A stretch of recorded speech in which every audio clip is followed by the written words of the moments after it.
Hello guys, আসসালামু আলাইকুম। এই শীতের মৌসুমে আপনাদের জন্য জটপট একটা নাস্তা রেসিপি নিয়ে এসেছি, ভেজিটেবল চিজ স্যান্ডউইচ। এটা আপনারা বাচ্চাদের টিফিনে এবং বিকালের নাস্তা হিসাবে ব্যবহার করতে পারবেন। দেখুন, এখানে 3টা ডিম নিয়েছি। ডিমগুলোকে ভালো করে ফেটিয়ে নিতে হবে। যারা এখনও আমার চ্যানেলটি সাবস্ক্রাইব করেন না, প্লিজ চ্যানেলটি সাবস্ক্রাইব করেন এবং লাইক শেয়ার অল বাটন দিয়ে আপনারা আমার পাশে থাকবেন। সবাইকে ধন্যবাদ।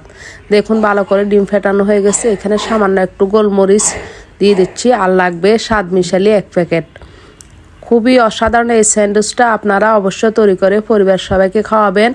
আমিও তৈরি করে সবাইকে খাওয়াইছি, খুব পছন্দ করছি। দেখুন, এখানে এই যে পেঁয়াজ কুচি, কাঁচামরিচ কুচি, গাজর কুচি, টমেটো কুচি, আপনারা আপনাদের পছন্দ মতো সবজিগুলো এখানে মিশাতে পারবেন। আমি 1 চামচ মটরশুঁটি বাটা দিয়ে দিছি। এগুলাকে ভালো করে মিশিয়ে এবার লাগবে পাউরুটি। এখানে দেখুন, ফ্রাই প্যানে আমি তেল দিয়ে দিচ্ছি। আপনারা চাইলে এটা মাখন বা ঘি, অলিভ অয়েল, তেল দিয়েও করতে পারবেন। দেখুন, তেল গরম হয়ে গেছে। ডিম দিয়ে, পাউরুটি দিয়ে, উপর দিয়ে চিজ দিয়ে দিবেন। এটার উপরে আবার পাউরুটি দিয়ে, চিজ দিয়ে, এটা খুব সহজ উপায়ে আপনারা একদম সকালে জটপট নাস্তাটা তৈরি করতে পারবেন। এটা বাচ্চাদেরকে টিফিন হিসাবেও আপনারা ব্যবহার করতে পারবেন। প্লিজ, আপনাদের কাছে যদি আমার এই ভিডিও ভালো লাগে, একটা লাইক শেয়ার সাবস্ক্রাইব করবেন, অবশ্য পাশে থাকবেন।